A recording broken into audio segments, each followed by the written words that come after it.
Bonjour à tous. Dans cette vidéo, ce que je souhaite faire, c'est vous redonner les éléments essentiels sur les réactions du métabolisme qui sont traités au programme de spécialité SVT de Terminal S. Pour chacune des réactions, nous allons voir quel est son bilan, quelles sont ses étapes et où est-ce qu'elles se déroulent. Commençons avec la photosynthèse. La photosynthèse consomme du dioxyde de carbone et de l'eau et produit de l'amidon et du dioxygène. L'énergie lumineuse est nécessaire à la réalisation de cette réaction. La photosynthèse permet la production de matière organique nécessaire à la croissance de la plante et aussi à la constitution de ses réserves. Elle est divisée en différentes phases, la phase photochimique et la phase chimique. La phase photochimique va consommer de l'ADP et du PI et former de l'ATP. Elle va aussi former à partir de composés R des composés RH2, utiliser l'eau qui va être transformée en dioxygène et de la lumière qui fournit l'énergie nécessaire à cette réaction. La phase photochimique a lieu dans la membrane du thylakoïde où se trouve la chlorophylle qui va absorber l'énergie lumineuse. Passons maintenant à la phase chimique qui, on va le voir, utilise les produits de la phase photochimique, c'est-à-dire l'ATP et les transporteurs réduits, qui ici ont été produits par la phase photochimique et sont utilisés par la phase chimique, de manière à fixer le dioxyde de carbone dans les glucides.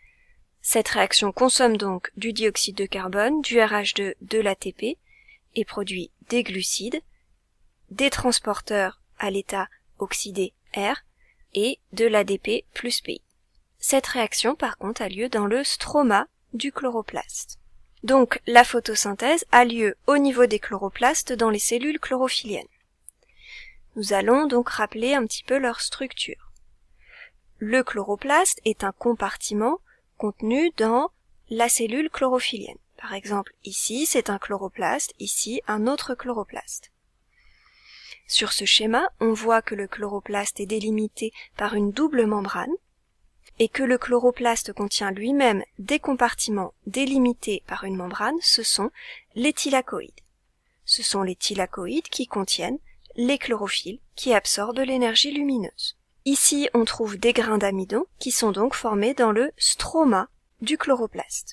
Nous allons maintenant passer au métabolisme respiratoire, qu'on peut aussi appeler globalement la respiration. Ce métabolisme n'a lieu qu'en conditions aérobie, c'est-à-dire en présence de dioxygène. Ce métabolisme va consommer du glucose, du dioxygène et de l'ADP plus PI. Il va former du dioxyde de carbone, de l'eau, de l'ATP et aussi de la chaleur. Ce métabolisme va permettre la production d'une grande quantité d'ATP, molécule qui permet de fournir de l'énergie à la cellule. L'exemple qui est vu en terminal S, c'est la contraction musculaire qui, pour se dérouler, va hydrolyser de l'ATP en ADP plus PI. Et donc l'ATP doit être reformé, par exemple, par la respiration. Ce métabolisme se déroule en différentes étapes. La glycolyse, le cycle de Krebs et la chaîne respiratoire. D'abord la glycolyse. La glycolyse va transformer le glucose en pyruvate. La glycolyse va former des transporteurs réduits à partir de transporteurs à l'état oxydé R. Elle va aussi former une petite quantité d'ATP à partir d'ADP plus PI. Elle se déroule dans le hyaloplasme de la cellule.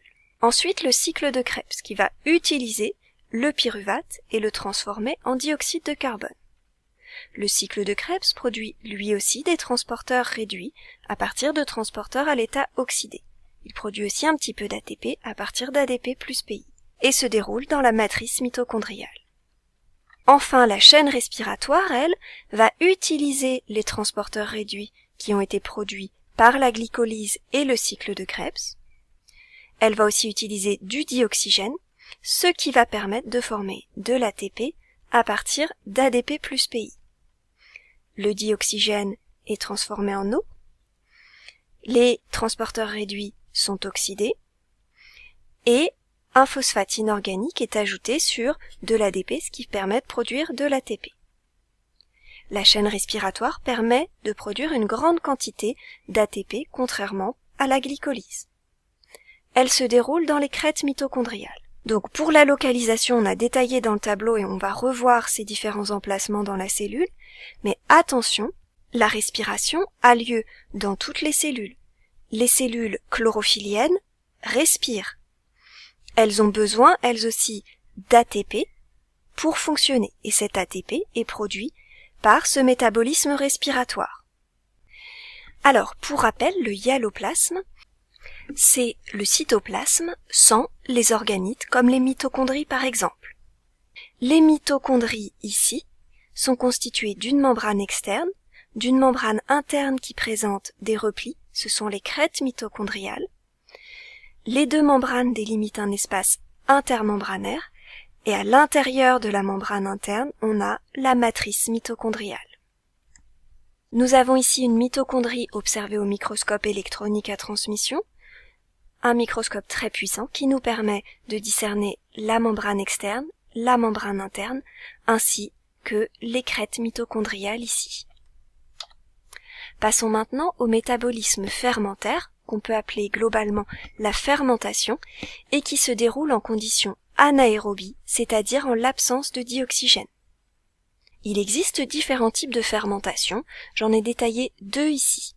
La fermentation lactique, qui, globalement, à partir du glucose, va former de l'acide lactique ainsi que de l'ATP à partir d'ADP plus PI, ou la fermentation alcoolique, où on a le glucose qui est transformé en alcool et dioxyde de carbone, et l'ATP qui est formé à partir d'ADP plus PI. La fermentation permet la production d'ATP, mais beaucoup moins que le métabolisme respiratoire. Je vais prendre ici l'exemple de la fermentation lactique et donner les deux phases.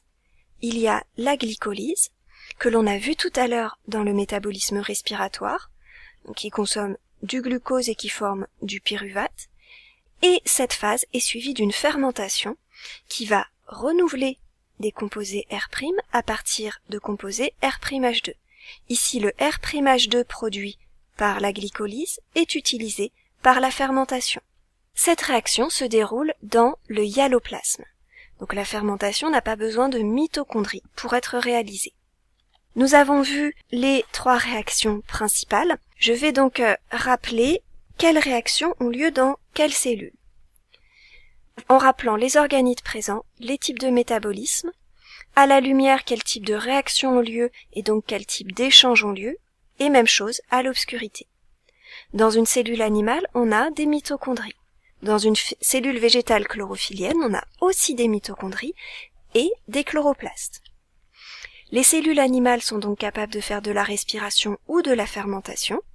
Les cellules végétales peuvent faire la respiration de manière à produire de l'ATP ou la photosynthèse qui permet la production de matière organique.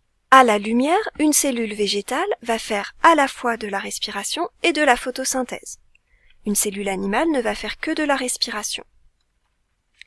Donc au niveau des échanges pour la cellule animale, on va avoir consommation de dioxygène, si le milieu bien sûr est aérobie, sinon on aura de la fermentation sans consommation de dioxygène.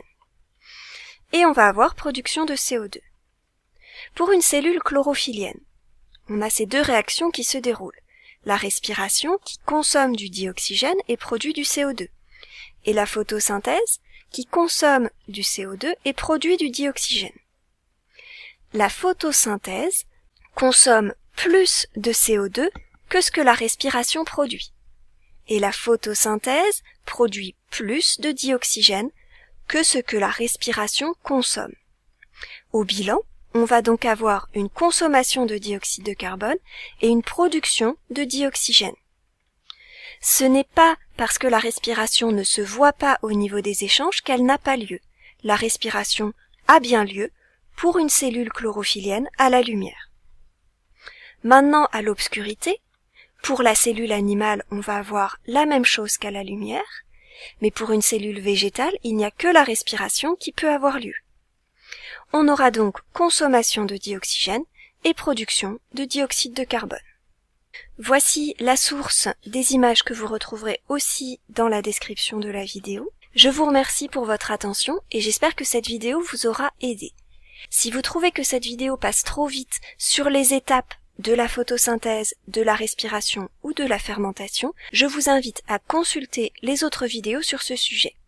Le but ici était d'avoir une vision globale et bien sûr d'éviter de confondre la respiration et la photosynthèse.